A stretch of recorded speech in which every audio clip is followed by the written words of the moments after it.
নমস্কার বন্ধুরা, তোমরা কেমন আছো? আশা করি তোমরা খুব ভালো আছো। আমি আবার চলে এসেছি ভগবানকে কেন্দ্র করে কিছু কথা বলতে। অবশ্যই সেই কথাগুলো কিন্তু সনাতন ধর্মকে কেন্দ্র করে। যদি তোমাদের ভগবানকে কেন্দ্র করে কথাগুলো শুনতে ভালো লাগে তো আমার ভিডিওটা পুরোটা দেখো।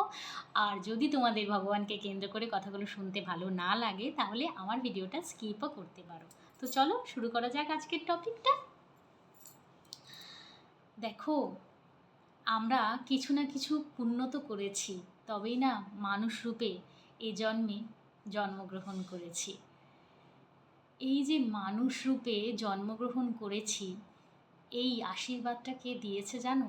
এই আশীর্বাদটা দিয়েছে স্বয়ং ভগবান। হ্যাঁ, কিছু না কিছু পুণ্যকর্মের দ্বারাই সেই পুণ্যকর্মের যোগ্য সম্পন্ন করে তুলেছি বলেই ভগবান আশীর্বাদ স্বরূপ আমাদের কিন্তু মানুষ রূপে গড়ে তুলেছে। কখনো কাউকে মনে দুঃখ দিয়ে কথা বলো না, কখনো মানুষকে ছোট করো না, কখনো কাউকে দুচ্ছাই করো না। দেখো, গরিব বড়লোক হতেই পারে, এটাও কিন্তু নিজের কর্মা। পূর্বজন্মে বলা হয়, পূর্বজন্মে যারা অর্থ দান করে পরের জন্মে তারা বড়লোক হয়ে জন্মগ্রহণ করে। ঠিক আছে, তো প্রত্যেক মানুষের কাছে তো অর্থ থাকে না যে তারা অত অর্থের দান করতে পারবে, কিন্তু তবুও আমরা কিন্তু পুণ্য করতে পারি। সামনে মানুষটিকে ভালো কথা বলে, বাজে কথার মাধ্যমে সামনের মানুষটিকে দুঃখ পৌঁছালে তাহলে অনেকটা পাপ আমরা নিয়ে যাই এবং সেই পাপটাই চরম মাত্রায় চলে যায় এবং তখন পূর্বজন্মটা আমাদেরও কিন্তু খারাপ হয়। আমরা জানি না পূর্বজন্মে আমরা কি হব, সেটা আমাদের হাতে নেই, কিন্তু পুণ্য কর্ম করাটা সেটা কিন্তু আমাদের হাতে আছে। আর যদি ভগবানের উপর বিশ্বাস থাকে, পুণ্যকর্ম করলে পরের জন্মে মানুষও হওয়া যায়। তার থেকেও ভালো পুণ্যকর্ম করলে তার থেকেও বেশি কিছু পাওয়া যায়। ভগবানকে এটা বুঝতে দেবে যে সে যে তোমাকে এ জন্মে মানুষ রূপে গড়ে তুলেছে, তাতে তার কোনো ভুল নেই। সেটা আমরা কিভাবে বুঝতে দেব ভগবানকে? সেটা আমরা নিজের ভালো কর্মের দ্বারা। আমরা প্রত্যেকেই সামনের মানুষটির সাথে কতই না বাজে ব্যবহার করি। যেমন আমি তোমাদের বলছি, আমি জগন্নাথ ঠাকুরের দর্শন করতে যাই পুরীতে। হ্যাঁ, তো এবার সবাই হোটেল নেয়, আমরাও হোটেলে ছিলাম। ঠিক আছে, ভালো হোটেলে ছিলাম, 3 স্টার হোটেলে। তো ওদের সাথে কি হয়, আমাদের একটা লন থাকে যেটার মধ্যে আমরা শীতে স্নান করার পর জামা কাপড়টা মেলে দিই, থাকে না? হ্যাঁ, সেরকম ব্যালকানিতে তো জামা কাপড়টা মেলে দিয়েছি। মেলে দেওয়ার পরে হ্যাঁ, এবার না তখন মানে সমুদ্রে স্নান করলে তখন তো চুল টুলও পুরো ভিজে যায়।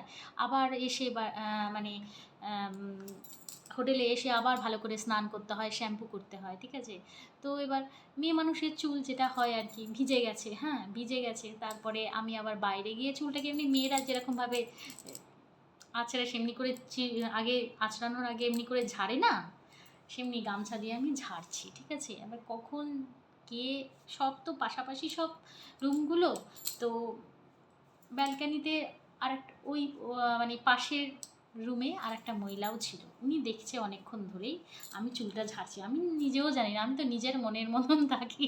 হ্যাঁ সত্যি, আমি অত বাইরে কে কী করছে না করছে ওই সমস্ত জিনিসগুলো আমি অতটা লক্ষ্য করি না। ঠিক আছে, নিজের মনের মতন ভগবানের নাম জপলাম, হ্যাঁ সমুদ্রেতে স্নান করলাম, নারায়ণের ধামে এসে স্নান করলাম, নিজেকে মানে পবিত্র ফিল করি। মানে জিনিসগুলো আমি একটু ফিল করতে বেশি ভালোবাসি। একটুখানি না জগৎ থেকে একটু হটে গেলে না দেখবে ভগবানের সাথে যখন তোমার আত্মার মিল হয়ে যাবে না, তখন তোমার জগৎটা না একদম ভালো লাগবে না। হ্যাঁ, সেই জিনিসটা আমি ফিল করেছি। তো নিজের মতনই চুল আঁচড়াচ্ছিলাম, কে দেখছে না দেখছে আমি এত দেখিও নি। হ্যাঁ, ও এসেছিল লনে কোনো না কোনো হয়তো কিছু জামা কাপড় শুকোতে দিতে, বা চুল তো আমি ছাড়ছিলাম, উনি চুল ছাড়ছিল না। এবার চুলটাকে হটিয়ে দিয়ে এমনি হয় না, এমনি করে মুখটা এমনি চুলটাকে ধরে এমনি করে চুলটাকে দিয়ে এমনি করে হয় না, হ্যাঁ, তো ওরকমভাবে আমি করেছি। তো উনি আবার আমার দিকে দেখে আমার মুখটাকে, কী আর বলবো, মুখটাকে ভেঙায় না, হ্যাঁ এমনি করে ভেঙিয়ে দিয়ে চলে গেল। তো আমি চিনি না, জানি না কে হচ্ছে, তাকে আমার মুখ ভাঙানোর কোনো অধিকার আছে? বলো তো। এটাও এক প্রকার পাপ হয়ে গেল। সেইখানেই যদি এটাই পুণ্যকর্মে ট্রান্সফার করতে হয় কিভাবে দেখো, সেইখানেই যদি ওই মহিলাটা আমাকে দেখে একটা যদি মিষ্টি হাসি দিত, হ্যালো বলার দরকার নেই, একটা যদি হাসি দিত, তার পরিবর্তে ও কী পেত? আমিও তাকে পজিটিভ এনার্জিটা দিতাম, হাসি দিতাম, কিছু কথা বলি না বলি, তাই না? তো মানুষ কেন জানি না পাপের দিকেই এগিয়ে যাচ্ছে, পুণ্যটা করছেই না। এ জন্মটাই শেষ জন্ম নয়, জন্ম অনেক হয়, 84টা যোনির মধ্যে মানুষ ঘুরতে থাকে। এই জন্মটা তুমি মানুষ রূপে পেয়েছো, পরের জন্ম যদি মানুষ রূপে না পাও নিজের কর্মের দ্বারা, তখন জানো রাস্তা দিয়ে যে পিঁপড়ে যায়, পাখি যায়, কুকুর যায়, হ্যাঁ যত অ্যানিমেল আছে ওগুলোও কিন্তু 84টা যোনির মধ্যেই পড়ে। আর ওই 84টা যোনির মধ্যে মানুষও একটা জন্ম পড়ে, বুঝতে পেরেছো? কর্মা অনুযায়ী হয়, এই হয়েছে ব্যাপার। মানুষ কেন জানি এই সমস্তর মধ্যেই চলে যাচ্ছে। তাই ভগবানকে খুশি করা এবং ধর্মের পথে চলা, এবং তার থেকেও বেশি ভগবানকে কখন খুশি করা যায় জানো? একটা মানুষ আর একটা মানুষকে যখন খুশি করতে পারে। খুশি করা মানেই যে তুমি তাকে কিছু দান করবে বা কিছু না। দেখো প্রত্যেক মানুষই কিন্তু দিতে পারে না, কারণ তার কাছে সামর্থ্য হয় না, সব মানুষের কাছে সামর্থ্য হয় না। যেমন আমি দেখো, আমি একটা হাউসওয়াইফ, আমি তো কামাই না, তো আমার কাছে সম্ভব না। আমাকে যদি এখন রোজ রোজ কেউ বলে তুমি 500 টাকা করে দান করো, আমার পক্ষে ক্ষমতা নাই। সত্যি কথা, আমার ক্ষমতা নেই, তার কারণ হচ্ছে আমি কামাই না, আমার হাজব্যান্ড পারবে কেননা সে কামায়। তো প্রত্যেক মানুষের কাছে সব ক্ষমতা থাকে না, কিন্তু সব ক্ষমতা না থেকেও একটা ক্ষমতা কিন্তু প্রত্যেক মানুষের কাছে থাকে, পজিটিভ এনার্জি দেওয়া, মানুষের ভালো করা, ভালো বলা। ঠিক আছে, ভালো বলা, তুমি ভালো বলবে, তুমি তো রিটেনে পজিটিভই পাবে, ভালোটাই পাবে। আজ মানুষ ভালো বলতেই চায় না। নিজের এক্সপিরিয়েন্স অনুযায়ী তোমাকে আমি বলছি, আত্মীয় স্বজনরা দেখবে যখন তুমি কোনো মানে উন্নতি করছো বা কোনো কিছু করছো, তো ওই দেখে জ্বলনও করে, কখনো তার মুখ দিয়ে এটা বেরোয় না বাহ খুব ভালো হয়েছে। তো দেখবে কারো ছেলে বা মেয়ে ধরো সরকারি চাকরি পেয়ে গেল বা কোনো কিছু পেয়ে গেল, হ্যাঁ ওর জামাই জানিস তো সরকারি চাকরি করে, এই হিসেবে বলে। অথচ এটা বলে না, বাবা দেখো মেয়েটার কপালটা কত ভালো, সরকারি চাকরি হয়ে গেল, দেখেছিস ওর ছেলে সরকারি চাকরি করে, বাবা তুইও ভালো করে পড়, তুইও যাতে একটা সরকারি চাকরি পাস। তো পজিটিভ এনার্জিটাও নেওয়া যায় এমনিভাবে, তুইও একটা কিন্তু সরকারি চাকরি পেতে পারিস, তুইও ভালো করে পড় না, দেখ না ও তো পেলো, ও সারাদিন পড়তো জানিস, এত খেটেছে বলেই তো ও একটা সরকারি চাকরি পেয়েছে, তুই না পড়লে কি করে পাবি? এটা একটা পজিটিভ এনার্জি নেওয়া, ও সরকারি চাকরি পেয়েছে, এই একটা নেগেটিভ এনার্জি। পজিটিভ তো কারোর কাছ থেকে নিতে পারলামই না, উল্টে তাকে নেগেটিভ এনার্জি দিয়ে দিলাম। ঠিক আছে, তো আমার কাছে কোথা থেকে পজিটিভ এনার্জি আসবে, কোথা থেকে আমার ভালোটা হবে?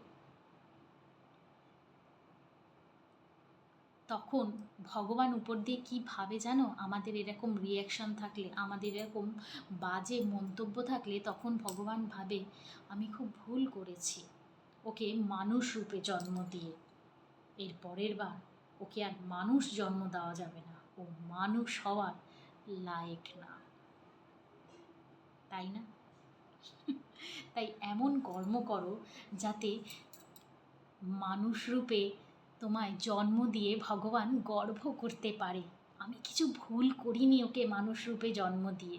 কি আছে, একজনকে নয় আশীর্বাদই দেবে, ভগবানও তো তোমায় আশীর্বাদই দেয়। আর ভগবানও সেই সমস্ত ভক্তদেরই পছন্দ করে যারা মানুষের ভালো করতে চায়, যারা অন্যের খুশিতে খুশি হয়। কি আছে, একটা জিনিস সবসময় মাথায় রাখতে হবে, কোনো মানুষ যদি ভালো কিছু অ্যাচিভ করেছে, সে সেরকমই মেহনত করেছে, সে সেমনি কষ্ট করেছে, তবে গিয়ে সে ভালো মেহনত মানে ভালো কিছু পেয়েছে। তার মানে তুমি যদি সেই জায়গাটা অ্যাচিভ করতে পারোনি, তার মানে তোমার মধ্যে কিছু ত্রুটি আছে, তুমি সেই মেহনতটা করতে পারোনি। সেটাকে একসেপ্ট করে নিলে তুমিও সেই মেহনতটা করতে পারবে, তুমিও সেই জায়গাটা অ্যাচিভ করতে পারবে এবং তার থেকেও বেশি কিছু অ্যাচিভ করতে পারবে। কিন্তু মানুষ সেটা অ্যাকসেপ্টই করে না। মানুষ কেউ কারোর ভালোটা দেখতেই পারে না। আর এই কারোর ভালো যদি তুমি না দেখতে পারো, তোমার দিকেও পজিটিভ এনার্জি তুমি যদি কাউকে না দাও, বাহ খুব ভালো হয়েছে মেয়েটা, ও আইএস হয়ে গেছে, খুব ভালো, খুব মেহনত করেছে, খুব ভালো হয়েছে, এই যে পজিটিভ ঊর্জাটা দিলে, তো তোমার কাছে রিটেনে পজিটিভ ঊর্জাই আসবে। ওর মেয়ে আইএস হয়েছে, থাক ছাড় তো, বাদ দে। তো তুমি এই নেগেটিভ এনার্জিটা দিলে তো তোমার কাছেও তো নেগেটিভ এনার্জিই আসবে। এবং তারপরেও আমাদের মনোবাঞ্ছা কী থাকে, আমরা বিরাট কিছু পাবো। কোনো কিছু ভালো না দিলে কোনো কিছু ভালো পাওয়াও যায় না। পজিটিভ যেমন দেবে সেমনি পজিটিভ পাবে, পজিটিভ না দিলে কোথা থেকে পজিটিভটা পাবে? তাই মানুষ জরুরি না প্রত্যেক মানুষই বিশাল কিছু দান পুণ্য করতে পারে, মুখের বলার মাধ্যমেও কিন্তু দান পুণ্য হয়। আমি মানুষকে, হয়তো আমার কাছে কিছু পয়সা নেই, কিন্তু তাকে আশীর্বাদ তো করতে পারি, তার বিষয়ে দুটো ভালো কথা তো বলতে পারি। একজনের বাড়িতে তোমাদের আমি বলি, হ্যাঁ আমারই রিলেটিভসের মধ্যে হয়েছে, ঠিক আছে, মেয়েটা ডাক্তার হয়ে গেছে, ঠিক আছে। এবার রিলেটিভসদের মধ্যে যেটা হয় আর কি, ঠিক আছে, তা ওরও একটা রিলেটিভস এসেছিল। এবার দেখো নিজেদের মধ্যে তো, আত্মীয় স্বজনের মধ্যে আমি তো কারোর নাম করে অমনি করে বলতে পারি না, ঠিক আছে। ওর মেয়ে ডাক্তার হতে পারেনি, তাই নিয়ে খুব বাজে বাজে উল্টোপাল্টা কথা বলেছে, ঠিক আছে। এই জিনিসটা বোঝে না, যার মেয়ে ডাক্তার হয়েছে সে মেহনতটাও তো সেরকমই করেছে, কঠোর পরিশ্রম করেছে, দিন নেই রাত নেই পাগলের মতন পড়াশোনা করেছে, তবে তো সে গিয়ে ডাক্তার হয়েছে। এই জিনিসটা বোঝে না কেন? ডাক্তার হয়েছে তো অনেক উল্টো পাল্টা বাজে বাজে কথা, মেয়েকে শিক্ষিত বানিয়েছে, মেয়েকে এই বানিয়েছে। শিক্ষিত বানিয়ে কিছু কি ভুল করেছে মা বাবা? নিজের পায়ে দাঁড় করিয়েছে, কি ভুল করেছে? কিছু তো ভুল করেনি। যেটা মা বাবা নিজে পায়নি সেই জিনিসটাও মেয়ে যাতে পায় সেই চেষ্টাটা করেছে, কি ভুলটা করেছে? অথচ দেখো তার উৎসাহটা না দিয়ে তাকে উল্টো পাল্টা অভিশাপ দিয়ে চলে গেছে। তো তার মেয়ে কিভাবে দাঁড়াবে? তখন ভগবান উপর দিয়ে কেনই বা বলবে না যে সে ভুল করেছে, তাকে মানুষ রূপে জন্ম দিয়ে তার পরের জন্মটা আর তাকে মানুষ রূপে দেবে না? মানুষ নিজের কর্মেই সব কিছু হয়, কর্মাই সব কিছু। তুমি পজিটিভ এনার্জি দেবে তো পজিটিভ এনার্জি পাবে। তো এতটুকুই। তো যদি ভালো লেগে থাকে আমার ভিডিওগুলো, অবশ্যই আমার চ্যানেলটাকে সাবস্ক্রাইব করবে, লাইক করবে, কমেন্ট করবে আর শেয়ার করবে। তো আজকের মতন টাটা।